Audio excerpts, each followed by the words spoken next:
السلام علیکم ورحمۃ اللہ وبرکاتہ۔ الحمد للہ وکفى وسلام علی حبیبہ المصطفى ما بعد فاعوذ باللہ من الشیطان الرجیم بسم اللہ الرحمن الرحیم ان اللہ وملائکتہ یصلون علی النبی یا ایہا الذین آمنوا صلوا علیہ وسلموا تسلیما اللہم صل علی سیدنا محمد معدن الجود والکرم وآلہ واصحابہ الکرام وابنہ الکریم وبارک وسلم صلاة دائمة سرمدا ابدا۔ نبی اقدس صلی اللہ تعالی علیہ وسلم کے زمانے نبوت کے مکی سالوں میں جب تیسرا چوتھا سال ہو گیا اعلان نبوت کا، جیسے کہ میں نے آپ کو بتایا اسلام کی تبلیغ بڑھتی ہی گئی باوجود ہزار مصائب کے مشکلات کے دعوت دین کہیں تھمتی نہیں تھی، اور نہ ہی لوگوں کے داخل ہونے کا سلسلہ کم ہوتا تھا، اور نبی پاک صلی اللہ تعالیٰ علیہ وسلم کے صحابہ جو آزمائش کے شکار تھے، اب ایک نئی آزمائش بھی ان کے سامنے تھی۔ جب 5واں سال آیا نبوت کا تو اس قدر تکلیفیں بڑھ گئی کہ سبوں نے نبی پاک صلی اللہ علیہ وسلم کی بارگاہ میں حاضر ہو کر کے عرض کیا کہ یا رسول اللہ صلی اللہ علیہ وسلم، کیا ہم حق پر نہیں ہیں؟ ہمیں اتنا مارا جاتا ہے، اتنی تکلیفیں دی جاتی ہے۔ بعض صحابہ وہ ہیں جن کو آگ میں لٹایا گیا ہے مکہ میں، اور بعض وہ ہیں جن کے ہاتھ پیر کان ناک سب کاٹ کر کے مسلح کر دیا گیا ہے۔ یہ سخت ترین اذیتوں سے گزارا گیا ہے۔ تو صحابہ نے جب یہ سوال کیا، نبی رحمت صلی اللہ تعالیٰ علیہ وسلم نے ارشاد فرمایا کیوں ہم حق پر نہیں ہیں؟ صحابہ نے کہا کہ پھر ہمیں زنجیروں میں باندھا جاتا ہے، تکلیفیں دی جاتی ہیں۔ نبی پاک صلی اللہ علیہ وسلم نے فرمایا تم سے بڑھ کر کے تکلیفیں اللہ کے نبیوں کو آئی۔ جو نبی بن کر کے دنیا میں آئے، ان میں سے کتنے انبیاء ایسے ہیں جن کو یہودیوں نے قتل کیا۔ حضرت زکریا علیہ السلام کے متعلق فرمایا کہ انہیں آری سے کاٹ دیا گیا تھا، بیچ سے لے کر کے نیچے تک 2 ٹکڑوں میں تبدیل کر دیا گیا۔ حضرت یحییٰ علیہ السلام کو ذبح کر کے ان کا سر الگ کر دیا گیا تھا۔ تقریباً 10,000 نبیوں کو ان یہودیوں نے قتل کیا۔ تو نبی پاک صلی اللہ تعالیٰ علیہ وسلم نے جب یہ بیان فرمایا تو صحابہ مطمئن ہوئے، اور پھر یہ ارشاد فرمایا جس کا جتنے اعلیٰ قسم کا ایمان ہوگا وہ اتنی آزمائشوں سے گزارا جائے گا۔ اور میں یہ بات بتا دوں آپ کو، نبیوں کے ایمان کے برابر کسی کا نہیں، اور پھر اس کے بعد رسول اللہ کے صحابہ کے ایمان کے برابر اب قیامت تک کسی کا ایمان نہیں ہوگا۔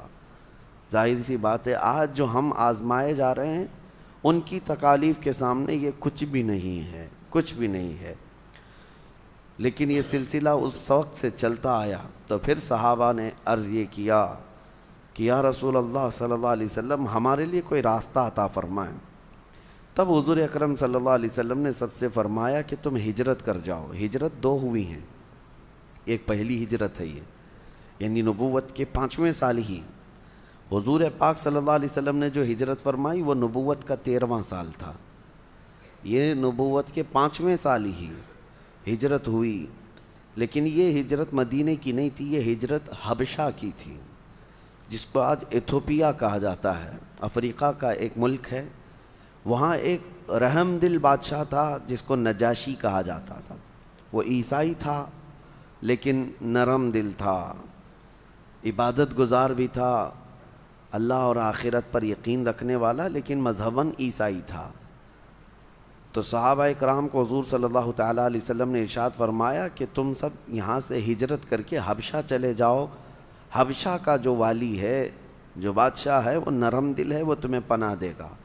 تو صحابہ اکرام کا ایک قافلہ نکلا، اس میں بڑے بڑے صحابہ ہیں، حضرت عثمان ابن عفان رضی اللہ تعالیٰ عنہ، حضرت عثمان غنی بھی اس میں تھے، حضور پاک صلی اللہ تعالیٰ علیہ وسلم کے اجلہ صحابہ میں سے حضرت جعفر طیار رضی اللہ تعالیٰ عنہ، جو مولا علی کرم اللہ وجہ الکریم کے بھائی ہیں، یہ سب نکلے۔ تقریباً اس میں 70 صحابہ تھے، یہ پہلی ہجرت ہوئی. یہ سب مکہ چھوڑ کر کے نکل گئے. جتنے آزمائے جاتے تھے اور جتنے اللہ تبارک و تعالیٰ کی بارگاہ میں سبوں نے یہ عرض کیا کہ ان مصائب سے ہمیں آزادی مل جائے, ہجرت کیا. ہجرت کا جو ہے قرآن میں ذکر ہے, میں اس کو پھر کسی اور موقع پر عرض کرتا ہوں کہ جہاں تکلیفیں بڑھ جائیں بہت ساری تو وہاں مومن کے لیے ہجرت ہے. خیر, جب وہ حبشہ پہنچے تو نجاشی کے ہاں وہ رہنے لگے, امن مل گیا. نجاشی نے کہا کہ اگر تم ستائے ہوئے ہو اپنے شہر کے تو میرے شہر میں, میرے ملک میں سکون و اطمینان کے ساتھ رہ سکتے ہو. سب رہنے لگے. لیکن مکہ والوں کو اس پر بھی سکون کہاں تھا. تو مکہ کے جو اثردار لوگ تھے انہوں نے دیکھا, کہا کہ یہ ادھر جا رہے ہیں, وہاں جانے کے بعد پھر وہاں بھی یہ اسلام پھیلا دیں گے, لہٰذا نجاشی کو جا کر کے ہمارا ایک قافلہ ان کی تمام برائیاں بیان کریں گے.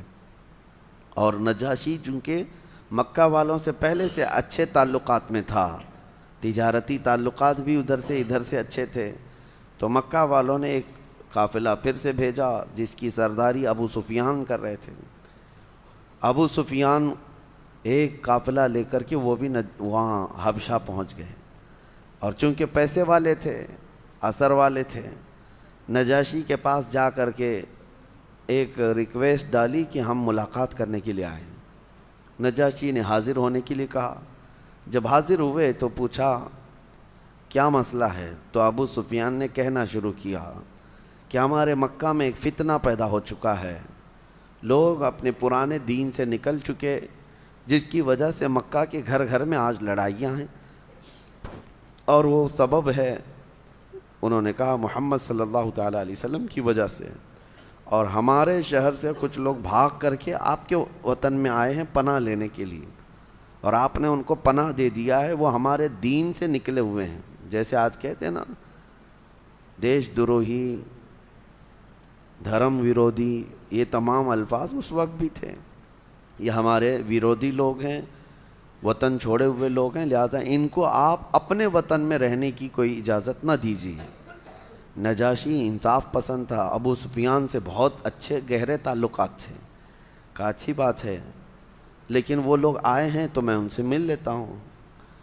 تو پھر جو مسلمان صحابہ وہاں پر تھے, نجاشی نے ان کو اپنے دربار میں طلب کیا کہ جو نئے یہاں پر رہنے کے لیے آئے ہیں وہ ہمارے پاس آئیں. صحابہ آگے آئے ہیں. پھر ان میں سے ایک صحابی کو اپنا وکیل بنا کر کے سبوں نے آگے بڑھا دیا. وہ حضرت جعفر طیار تھے, مولا علی کرم اللہ وجہہ الکریم کے سگے بھائی ہیں. وہ دربار میں بات کرنے کے لیے آئے ہیں. نجاشی نے پوچھا کہ تمہارا دین کیا ہے, تمہارا دین کیا ہے, اور یہ مکہ کے حالات کیا ہیں. ابو سفیان وہیں دربار میں ہے, اور نجاشی کا بہت قریبی اثر انداز بھی ہے, نجاشی کے اوپر اثر ڈالنے والی شخصیت بھی ہے, لیکن اس کے باوجود حضرت جعفر طیار نے کچھ نہیں دیکھا. جب نجاشی نے پوچھا کہ تمہارا دین کیا ہے اور یہ محمد کون ہے اور کیا معاملہ ہے مکہ میں, تو ایک جملے میں انہوں نے پورا سٹیٹمنٹ دے دیا. حضرت جعفر طیار نے کہا ہمارے پاس وہ رسول آیا ہے جو ہمیں مخلوق کی عبادت سے نکال کر خالق کی عبادت پہ لگاتا ہے. بس اب تک ہم پیدا کی ہوئی چیزوں کی عبادت کر رہے تھے, کوئی پتھر کی, کوئی درخت کی, کوئی ہوا کی, یہ سب مخلوق ہیں. حضرت جعفر طیار نے کہا یہ مخلوق کی عبادت سے وہ ہم کو نکال کر خالق کی عبادت پہ لگا دیا. یہی وہ دین ہے اور یہی وہ رسول ہے. اب نجاشی چونکہ اہل کتاب میں سے ہے, وہ خود عیسائی تھا, اور وہ بھی بت پرست نہیں ہے جیسے کہ دوسرے اس وقت تھے مکہ والے. تو نجاشی نے کہا تو پھر میرے کچھ سوالات ہیں, اس کے جوابات دو. نجاشی نے تقریباً 17 سوالات کیے تھے, چونکہ وہ پڑھا ہوا تھا مقدس کتابوں میں.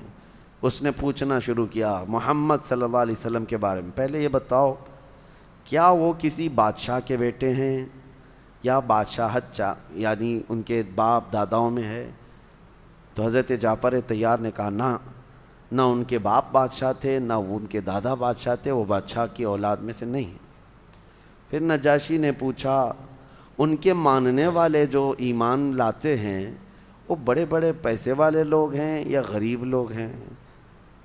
تو حضرت جعفر طیار نے کہا نہیں، جتنے ایمان لاتے ہیں اکثر اس میں غریب لوگ ہیں، غریب لوگ آتے ہیں۔ پھر نجاشی نے اخلاق کے بارے میں پوچھا کہ ان کے اخلاق کیا ہیں، تو حضرت جعفر طیار نے کہا یہ بات ابو سفیان سے پوچھ لو، جو مقدمہ لے کر کے آئے ہمارے خلاف، اخلاق کے بارے میں وہ بھی بیان کریں گے۔ ابو سفیان دربار میں ہے، نجاشی نے پوچھا یہ جو کہہ رہے ہیں صحیح ہے یا نہیں؟ ابو سفیان یہ خود روایت کرتے ہیں، یہ بعد میں ایمان لائے، وہ کہتے ہیں میرے دل میں خیال تھا میں چاہوں تو مسالہ لگا کر جھوٹ بول دوں نجاشی کے دربار میں، لیکن اتنے صحابہ وہاں پر تھے، یہ مکہ سے آئے ہوئے، میں سب کے سامنے جھوٹا قرار پاتا، اس لیے بول نہیں سکا، محمد کے بارے میں کچھ بھی نہیں بول سکا۔ کہا نہیں وہ جو کہہ رہے ہیں وہ یہ بات تو صحیح ہے، یہ بات تو صحیح ہے۔ اخلاق کے بارے میں کہا ان کے اخلاق کے برابر پورے مکہ کیا عرب میں کوئی نوجوان نہیں ہے، یہ ابو سفیان کے الفاظ ہیں، ایمان ابھی لائے ہوئے نہیں ہیں۔ تو پھر نجاشی نے 17 جو سوالات کی وہ بہت اہم سوالات تھے، سب سوالات کے جوابات جب حضرت جعفر طیار نے مکمل دیے تو اب نجاشی کہتا ہے، ابو سفیان بھی دربار میں ہے سارے، وہ کہتا ہے اللہ کی قسم، اللہ کی قسم، اگر وہ محمد جن کے بارے میں تم کہہ رہے ہو وہ رسول یہاں ہوتے تو میں ان کے پیروں کو دھو کر کے پانی پی لیتا۔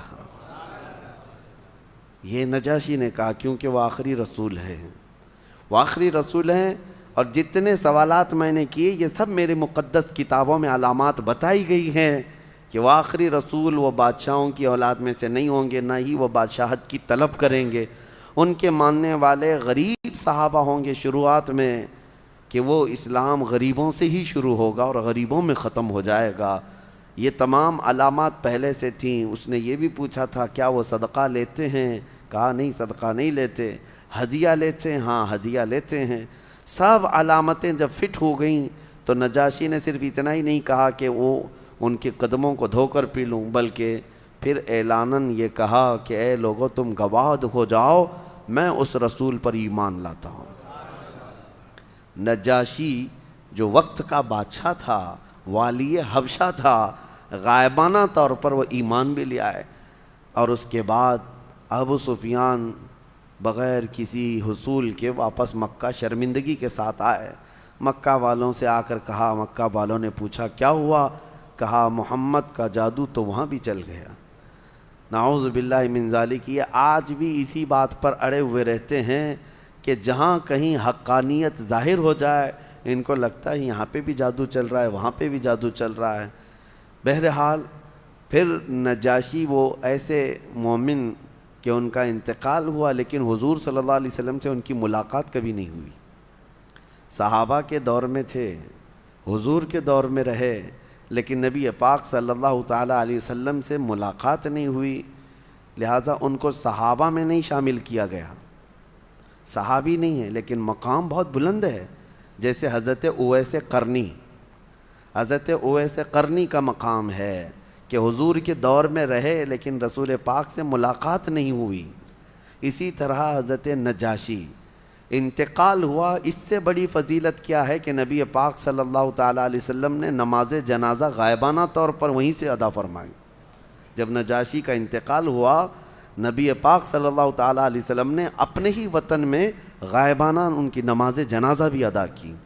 اس کے بعد یہ جو حبشہ کی ہجرت ہوئی تھی، یہ صحابہ مسلسل وہیں رہے اس وقت تک جب نبی پاک صلی اللہ تعالیٰ علیہ وسلم مدینہ ہجرت کر کے گئے، تو پھر وہ صحابہ ہجرت کر کے واپس مدینہ تشریف لائے۔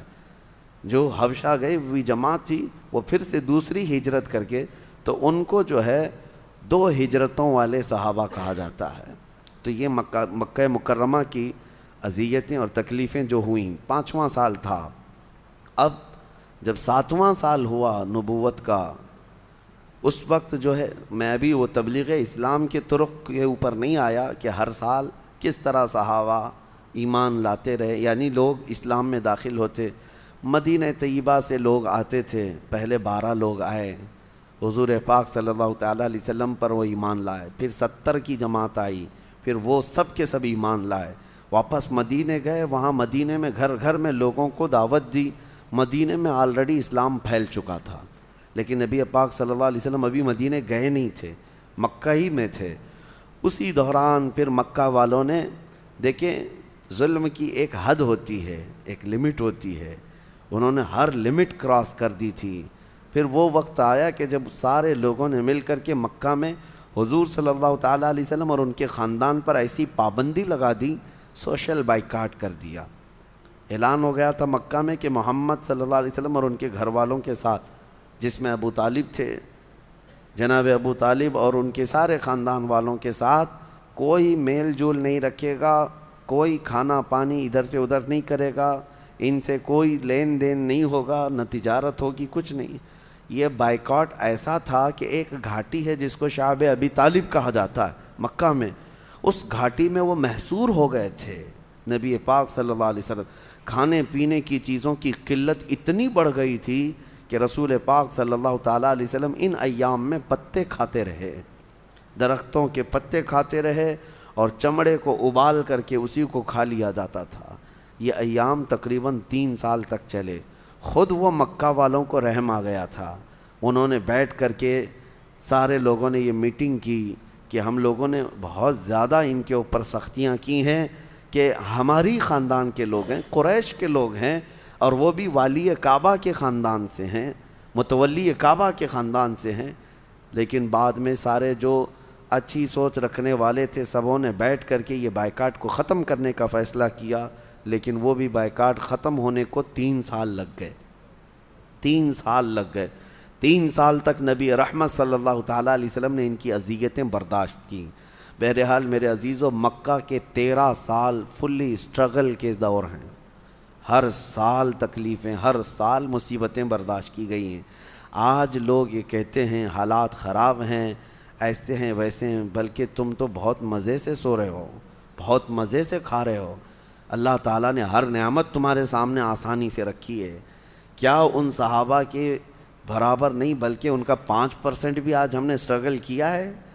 کون روکتا ہے ہمیں مسجد آنے سے؟ کون روکتا ہے ہمیں حق بات کرنے سے آج؟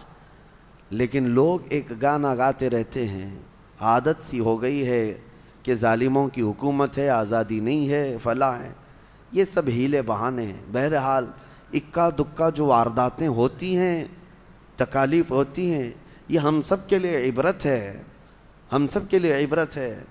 ابھی جس طرح سے یہ بھگوا داری لوگ یا آتنکی لوگ جو ہمارے ملک میں یا دیگر پوری دنیا بھر میں دہشت پھیلا ہوئے ہیں، داڑھی والوں سے تکلیف ہے، ٹوپی والوں سے تکلیف ہے، اکیلا پاؤ تو انہیں مار دے۔